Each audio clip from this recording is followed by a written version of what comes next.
Bon, merci aussi aux organisateurs, en fait. Merci à Stéphane particulièrement, encore une fois, je le redis. Voilà, je te cherchais des yeux. Alors j'ai pris comme sujet le politique illusion, en réalité, bien sûr, par rapport au titre de Jacques Ellul, L'illusion politique, hein, qui était un livre que j'avais lu en 69 par là, donc ça fait partie un peu de mon vécu, si je puis dire. Je suis passé par là. Et dire en face, bien sûr, illusion, on dit en réalité, ce ne serait pas très ricorien de dire que le politique, c'est la réalité. Donc c'est beaucoup plus compliqué que ça, évidemment. Hein, bon. Mais c'est une manière de mettre en scène un débat qui est sans doute indifférent parce qu'il ne parle pas des mêmes choses. On va voir même les mêmes mots, les mêmes expressions. L'autonomie du politique veut dire des choses vraiment différentes. Et en même temps, ça dit quelque chose de leur rapport aux politiques. Et il me semble, je redis quelque chose que je disais un tout petit peu tout à l'heure en fin de matinée, c'est que Ricoeur était quelqu'un qui avait une conscience très aiguë de l'étroitesse de son angle l'angle d'engagement qui était le sien. Et donc c'est pour ça qu'il voulait toujours laisser la place à côté. Et je pense que s'il ne cite pas Ellul, bon, Frédéric a dit que c'était aussi parce qu'il y avait des textes, il y a une chronologie. Après, Ricoeur n'est pas tellement revenu sur les questions de... Il y a quelques pistes qui reviennent dans certains textes du Juste, sur la punition, mais enfin, en général... Bon. Mais il n'y a pas que ça, je pense que Ricoeur ne citait pas, j'ai vu ça 15 fois avec lui, des auteurs tant qu'il ne les avait pas lus complètement, méthodiquement, et qu'il les avait vraiment présents à l'esprit, qu'il était en train de travailler ces auteurs. Sinon, il n'osait pas. Il y a une sorte de... presque de... je dirais presque d'agnosticisme, si je puis dire, méthodique par rapport aux auteurs qu'on n'a pas lus, qu'on n'a pas assez lus, qu'on ne connaît que par des petits bouts. Donc voilà, je ne veux pas trop le faire parler, surtout que Ricoeur était quand même un grand manipulateur. Il était capable de construire un jeu de marionnettes, faire dialoguer Aristote et Augustin, faire dialoguer... Alors Kant et Hegel, on peut dire encore, il y a une certaine proximité, mais vraiment il y avait des dialogues impossibles, si je peux dire, qu'il arrivait à reconstituer. Et c'était son imagination philosophique contemporaine qui les faisait dialoguer. Donc c'était pas, il y avait un côté, un côté quand même très artificiel de certains des dialogues ricoeuriens. Je veux revenir parce que je vais commencer par un truc un peu personnel. Donc mon sujet c'est le politique, vous voyez, mais c'est vraiment écrasé, si je puis dire, entre la question de la violence-non-violence que Frédéric a traité et qui à mon avis est centrale pour le politique évidemment. Je ne vais pas trop revenir sur ce que Frédéric a dit, qui me semble très, très juste. Et puis l'autre côté, c'est bordé par la question théologiquement centrale de l'espérance qu'Elisabetta a traitée. Alors voilà, c'est vraiment lié, il y a une marge étroite entre les deux. Je vais commencer, j'hésite un petit peu parce que je pense que j'ai préparé comme trop de choses, comme d'habitude, comme tout le monde, mais particulièrement comme moi-même. Mais j'avais préparé, mais je peux aussi faire un texte après, peut-être, ou envoyer un bout comme ça. J'avais fait une sorte de parcours pour moi-même, après mai 68, d'Ellul à Ricoeur. Comment est-ce que je suis passé d'Ellul à Ricoeur? Pour essayer de raconter, pour narrativiser, pour mettre ça dans un récit. Bon, je vais peut-être le faire quand même rapidement. Mais je veux juste évoquer mon premier contact avec Jacques Ellul. Enfin, je l'avais rencontré dans sa paroisse, je l'avais rencontré quand j'étais adolescent, quand j'étais étudiant, etc. Mais il l'avait oublié. Et quand je suis arrivé à la faculté, ici, boulevard Arago, en 1984, dans le mois qui a suivi, j'ai fait un papier dans Réforme. J'ai oublié sur quoi? Sur le métier d'intellectuel. Je prenais mes marques. Avec d'ailleurs une phrase très méchante de Rousseau, que je n'oserais plus sortir maintenant, c'est « Je ne sais pas l'art d'être clair pour qui ne veut pas être attentif ». C'est attention, à l'époque j'étais un peu présomptueux, absolument. Mais voilà, c'est aussi la situation de quelqu'un qui est timide. Vous voyez, peut-être que j'avais les mêmes... quelqu'un qui, pour parler, il lui faut un peu se border, envoyer déjà ces sortes de prévention. Et alors, la semaine suivante, j'avais eu une réponse, si je peux dire, de Jacques Ellul qui disait « Oui, les habiletés de Abel ne suffiront pas. » Oui, bon, je ne l'avais jamais attaqué sur rien, mon texte ne le portait absolument pas sur la pensée de Jacques Ellul, mais c'est le tempérament d'Ellul. Alors là, je me suis gardé de toute contre-attaque, bien sûr, parce que je savais bien qu'il était comme ça. Et donc, après, quelques années plus tard, après avoir fait l'entretien avec Ricoeur, je suis allé faire l'entretien que j'ai fait pour la Antenne 2 avec lui, J'ai vu, ça correspond tout à fait à ce que vous disiez, Patrick et Frédéric, c'est quelqu'un qui était comme épanoui qu'on vienne parler avec lui. Il ne demandait que ça, il ne demandait que le dialogue. J'avais pas, alors je savais, parce que j'avais bien connu avant, j'avais adoré ce ton presque pamphlétaire, jubilatoire qui est le sien. Il y a une sorte de joie d'attaquer, si je peux dire. C'est une attaque joyeuse, si je peux dire. Bon. Je ne suis pas sûr que Ricoeur l'ait compris. S'il l'avait compris, parce qu'en Ricoeur n'était pas très éloigné de ça, en fait. Ricoeur aussi, c'était quelqu'un qui était mordant et qui mettait de la joie dans sa morsure, si je peux dire. Il se serait mieux entendu, je pense. Je vous disais tout à l'heure, ils ne sont pas assez connus. Bon, alors, bref. Donc, en gros, je veux raconter rapidement ce petit itinéraire.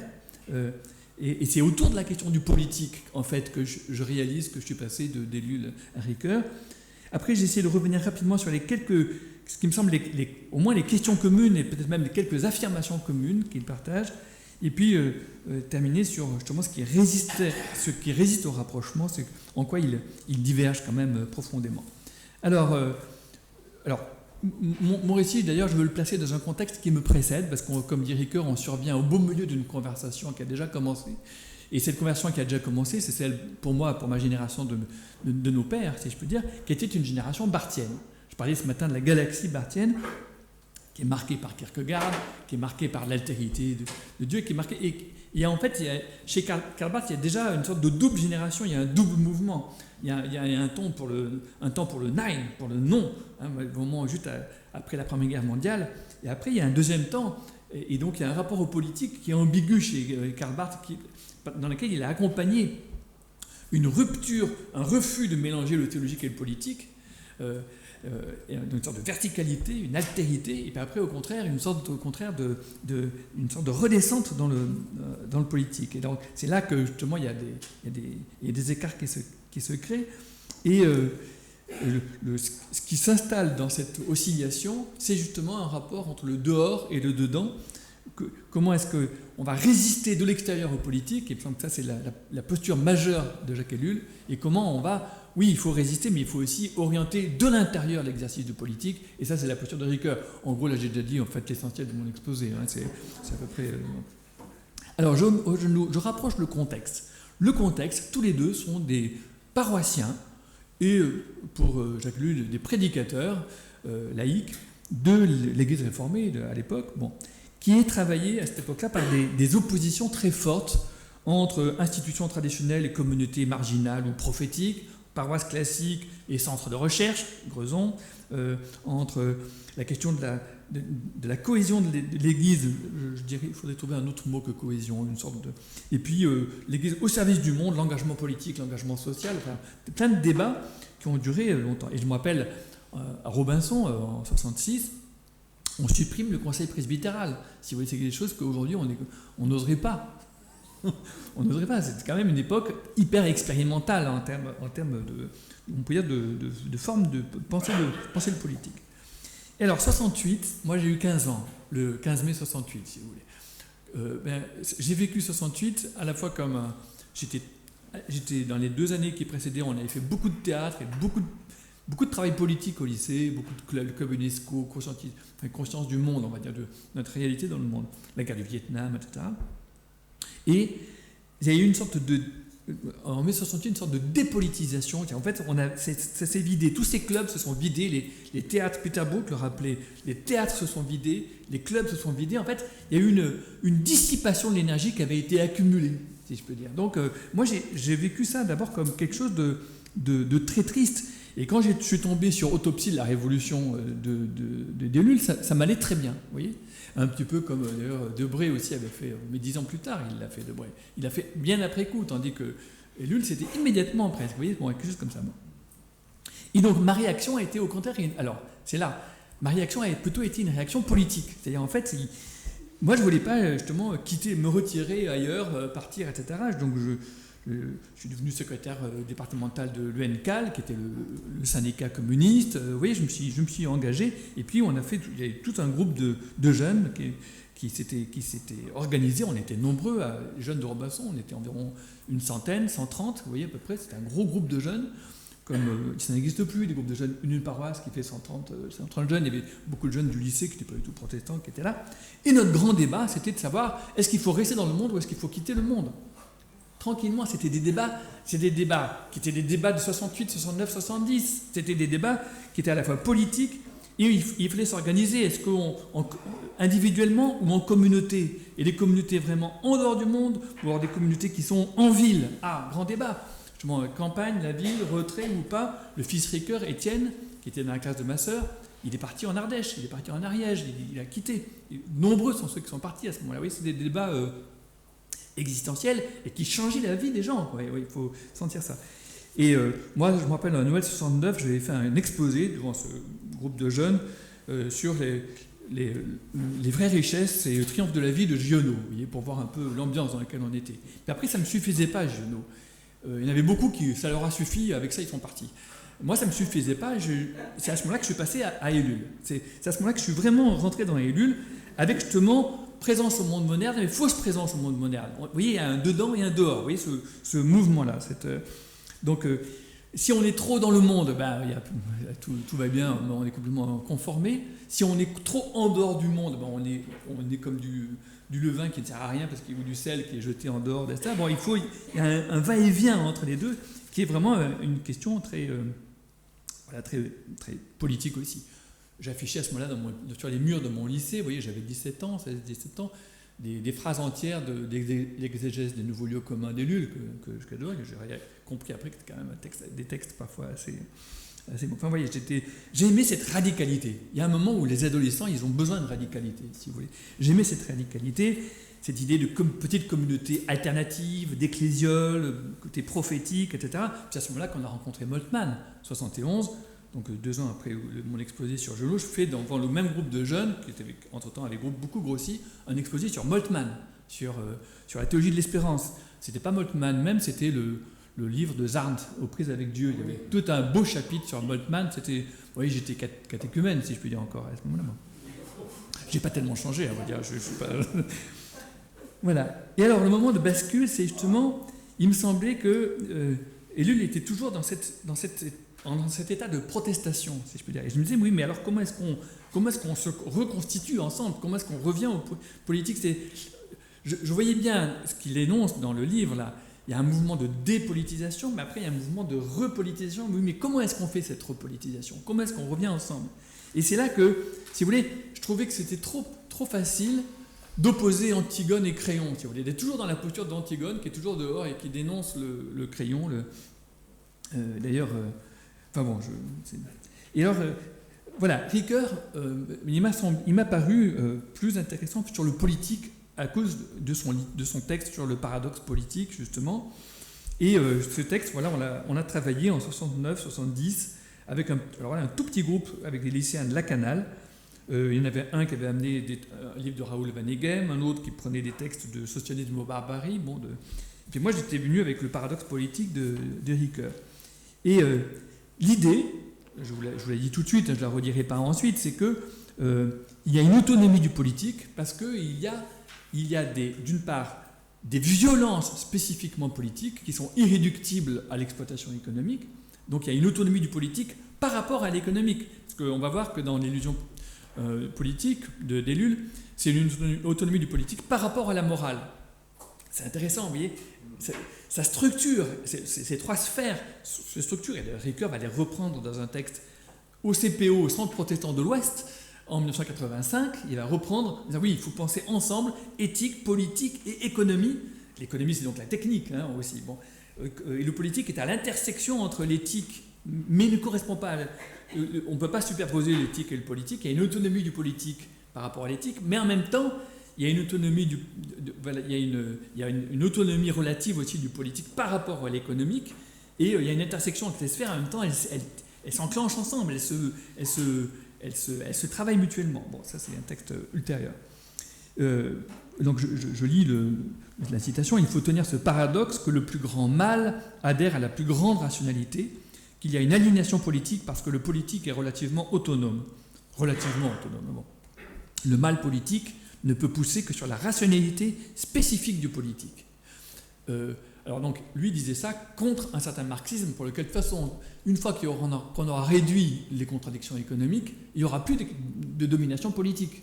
Et c'est là que Ricoeur dit, après le coup de Budapest, c'est un texte de 57, publié dans l'Esprit, il dit, mais non, mais c'est une grave naïveté. C'est une grave naïveté. Il y a des mots spécifiquement politiques. On ne peut pas dissoudre le politique dans l'économique. On ne peut pas dissoudre le politique, je dirais même dans le technique, si vous voulez. Que c'est très naïf. Non, il y a une méchanceté, on pourrait dire, il y a un mal, il y a une mauvaiseté proprement politique. Bon, faut pas la sous-estimer. D'où le fait qu'il faut à la fois de l'extérieur y résister, oui, mais il faut aussi de l'intérieur des institutions orienter l'exercice du pouvoir, l'orienter, la limiter, l'organiser, liberté d'opinion, pluralité des partis, le droit, les constitutions, la séparation des pouvoirs, enfin un certain nombre de procédures qui ralentissent l'exercice totalitaire du politique, si vous voulez, de la violence politique et de la domination. Et vous voyez que là, c'est un geste aussi qui va être intéressant par rapport à Ellul. C'est que le geste de Ricoeur, c'est de dire, pour critiquer, il faut aussi penser une certaine légitimité. Il faut penser la légitimité de quelque chose pour pouvoir penser la critique de cette chose. Il faut commencer par penser, on pourrait même dire l'innocence de cette chose, avant de la penser à la critique. Si on voit tout de suite uniquement, si on veut chercher le critiqueur, on va rester tout le temps extérieur au phénomène, on ne va jamais le comprendre de l'intérieur, dans son intention, qui peut être une intention bonne. Il faut comprendre son intention bonne pour comprendre l'écart entre sa fin et son résultat, et pour justement travailler à déconstruire cet écart, ou à comprendre cet écart. Alors ensuite, bien sûr, il y avait la question de non-violence, je la mets de côté, mais ça a été beaucoup de débats entre nous dans ces années-là. Je ne sais pas, il faut quand même qu'on réalise comment il s'est passé que cette espèce d'énorme mouvement de 68, 69, ces années-là, a été si peu violent, quand même. Il nous est arrivé quelque chose à ce moment-là. Mais ça veut dire qu'il y a eu un énorme travail autour de ces thèmes-là, quand même, qui existait à cette époque-là. Parce que sinon, ça aurait pu basculer comme en Italie, ou comme en Allemagne, etc. Ça n'a pas basculé comme ça. Vous voyez, il faut quand même aussi penser ça. Et ensuite, je vais terminer par ce parcours qui déjà a pris tout le temps que j'avais. Tu me diras. Tu me dis, moi... C'est le moment que je te dise ça. D'accord. C'est ça. D'accord, ok. 10 minutes. Bon. C'est l'image de Dieu et l'épopée humaine qui a été un texte très important pour moi et dans lequel, là, il y a aussi un vrai débat avec Ellul, parce que justement, ce que dit Ricoeur, alors du coup, j'ai préparé plein de petites fiches dans lesquelles je lisais parallèlement Histoire et vérité et l'illusion politique, mais en gros, ce que Ricoeur reproche au protestantisme, il est président du mouvement du christianisme social, donc en effet, il est dans le collimateur d'Ellul à plusieurs reprises, puisque justement, on voit l'opposition entre les deux revues, Foi et Vie et le christianisme social, qui aujourd'hui, le christianisme social est venu se ranger gentiment sous le chapeau de Foi et Vie. C'est une autre histoire. Et donc, il écrit ça, et donc c'est un discours qu'il fait à la grande assemblée du mouvement du christianisme social, et puis il y a aussi Jeunes Femmes, il y a tous les mouvements de réformés de l'époque, dans la grande salle du lycée de Versailles. Je ne sais pas, ils avaient trouvé cette salle gratuitement, peut-être, j'espère, pour eux. Peut-être pas, bon. Et donc, il fait cette conférence sur l'image de Dieu et l'épopée humaine, dans laquelle il dit, voilà, nous, on a un problème, nous, les protestants, on a un problème, c'est cet individualisme, c'est cet augustinisme, on va dire, dont on n'arrive pas à sortir, dans lequel on réduit le péché à une catégorie morale, et la rédemption et la grâce à un recrutement d'élus solitaires, arrachés à une histoire neutre ou méchante, comme il dit. Et donc le péché, c'est un trait singulier, monsieur Adam avec sa femme Ève, ils ont fait on ne sait pas très bien quoi, etc. Ouh là là, c'est horrible. Il se moque éperdument de ça. Alors, il reprend les pères grecs, et il dit, mais voilà, mais lisez les pères grecs, lisez Irénée, lisez Origène, lisez Tertullien, mais quelle ampleur. Bon là, il était en dialogue avec son voisin du dessus, Marou, qui habitait au-dessus de chez lui. Et donc, il dit, voilà, le péché, mais c'est la déchéance du collectif, de nos institutions. Le mal, c'est aussi un mal politique, mais les guerres mondiales, c'est pas juste un problème moral. C'est ça qu'ils doivent, je pense tous à Marx, sortir de catégorie purement morale. Bon. C'est aussi donc déchéance de l'économie, déchéance du politique, déchéance de la culture. Et s'il y a rédemption, aussi rédemption. Le travail de la rédemption, l'élan de la rédemption, pour reprendre son mot, traverse aussi le triptyque. Là, je pense que là, ça peut être aussi en effet un débat avec Ellul, qui est un débat pas si simple que ça, parce que Ellul, il ne cesse de bouger lui aussi sur toutes ces questions.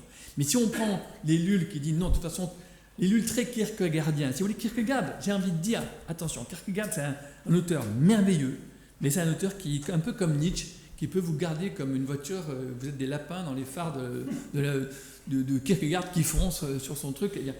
On peut être hypnotisé par Kierkegaard avec l'idée, c'est l'individu, l'unique, c'est la rupture, c'est le saut, etc. Et ça peut finir par faire des bêtises, si vous voulez. Bon. Et j'ai envie de dire, voilà, parce que c'est excessif. Il y a un côté où c'est excessif. Et donc, alors là, il y a le débat avec Ellul, quand même. Donc, on pourrait dire, voilà, le côté individuel et le côté collectif, le côté singulier, le côté structurel, les structures, enfin, tout ça, c'est des débats qui sont déjà en train de se préparer. Mais il y a aussi un débat proprement théologique autour de Romains 13, évidemment. Parce que ce qu'il dit dans ce texte, c'est qu'il dit carrément, au total, Paul a gagné son pari. L'État a fait progresser le bien.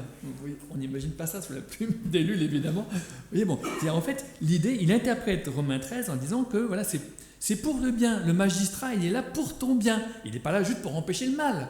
C'est même pas du luthéranisme. Hein. Attention, c'est pas là juste pour barrer les mains méchantes. Bon, non, il est là pour le bien. Il y a une positivité du magistrat. Donc il faut penser ensemble le prophète et le magistrat. Ça veut dire, c'est vrai que c'est une grande tradition théologique, de débat théologique derrière cela, mais voilà, là il y a, je pense, un sujet de débat très fort entre eux. Bon, il y en aurait d'autres, mais il faut que j'arrête, parce que rien qu'en racontant mon parcours, il y a trop de choses. Il y a justement l'opposition entre... je pense... bon, non, je saute ça. Je passe juste à 3... Il me dit 5 minutes, il dit 3 minutes, 4... Bon, d'accord. Alors... Bon, alors, des affirmations communes, c'est peut-être l'idée qui est vraiment commune, c'est qu'il faut désabsolutiser, détotaliser le politique. Il faut désacraliser le politique. Il faut... et que justement, d'une certaine manière, on a un rapport au politique d'autant plus sérieux qu'on n'y croit pas, si je peux dire. Il faut arrêter d'y croire pour le prendre au sérieux. Justement, y croire comme un truc sacré, c'est ne pas le prendre au sérieux. Bon, ça c'est du Karl Barth, si je peux dire, tout simplement. Bon. Et j'ai envie de dire... alors, dans les échanges de lettres qu'on a eu ce matin, dans lesquels ils échangent, on a le même Seigneur, le Seigneur, comment est-ce qu'il dit? C'était quoi l'expression tu avais dit Oui, Seigneur Christ, mais on a, c'est pas on a le même Seigneur, c'est plus, on est sous la Seigneurie totale. C'est ce mot de la Seigneurie totale de Christ qui est bien sûr, qui détotalise tout le reste, bon, de toute manière. Mais là, il y aurait peut-être justement déjà un débat, parce que je pense que pour Ricoeur, cette Seigneurie totale, elle est justement, ce serait de la théologie négative, c'est une théologie en creux, c'est pas quelque chose qu'on peut... mais les deux traits du politique par lesquels Ellul définit le politique, en disant c'est à la fois un choix, il faut qu'il y ait un choix de possible, et il faut qu'il y ait une certaine durée, une certaine durabilité, je pense que Ricoeur aurait complètement approuvé, ça va très bien avec... Une deuxième chose, je pense que même ce côté dedans-dehors que je décrivais comme étant le propre de Ricoeur, à vous dire, on le trouve aussi complètement chez Ellul, je pense. La présence, fausse présence, il y a un va-et-vient chez Ellul qui est très fort et qui est illustré dans l'illusion politique par tout le chapitre sur la tension. C'est un chapitre magnifique, ce chapitre sur la tension. Ils sont très proches de la tension, cette idée ricoeurienne de la tensivité, et avec l'idée que je prends une de mes dernières fiches où il parlait de ça, parce que je ne sais pas où elle est, avec cette idée que... Non, je ne vais pas le trouver, j'en ai trop là. Mais cette idée, si vous voulez, que d'une certaine manière, c'est très nietzschéen, c'est une lecture de Nietzsche peut-être, qu'il partage, c'est-à-dire, c'est l'entropie. L'entropie, c'est la détente, c'est le grand l'homogénéisation générale. Et en fait, oui, ce serait une lecture de Nietzsche. Et la tension, c'est justement... il y a une fausse tension qui... D'ailleurs, pour Ellul, il y a une fausse tension qui cache les vraies tensions. Il y a la dynamique de la tension, dans laquelle chaque tension ne doit pas s'épuiser en elle-même, mais préparer la tension suivante. Et il y a une sorte de dynamique des tensions qui s'oppose à l'entropie. Donc ce chapitre-là, je le trouve, de l'illusion politique, je le trouve tout à fait extraordinaire. Voilà, la tension entre le politique et l'éthique, la tension entre ça. Bon. Et puis alors, autre chose, c'est justement le rapport entre les moyens et les fins. C'est-à-dire le fait que peu à peu, les moyens est complètement submergé, qu'il n'y a plus qu'un régime des moyens dans l'évacuation des fins, des finalités. Ça, c'est des choses qu'on trouve dans le texte de Ricoeur sur l'économie. C'est central chez Ellul partout. On le retrouve dans le texte de Ricoeur sur l'économie, on le retrouve dans l'utopie ecclésiale, on le retrouve, etc. C'est des idées qu'on retrouve très souvent et qui, chez Ellul, me semble-t-il, viennent en partie de Marx, parce que d'une certaine manière, Ellul applique aux politiques l'analyse que fait Marx de l'économie, dans laquelle peu à peu, la part technique l'emporte sur la part vivante. Vous savez, le travail mort qui est installé dans les machines et qui peu à peu, baisse tendancielle du taux de profit, peu à peu le capitalisme, par la demande de progrès de la technique, qui peu à peu élimine le travail vivant et du coup élimine la source de la valeur.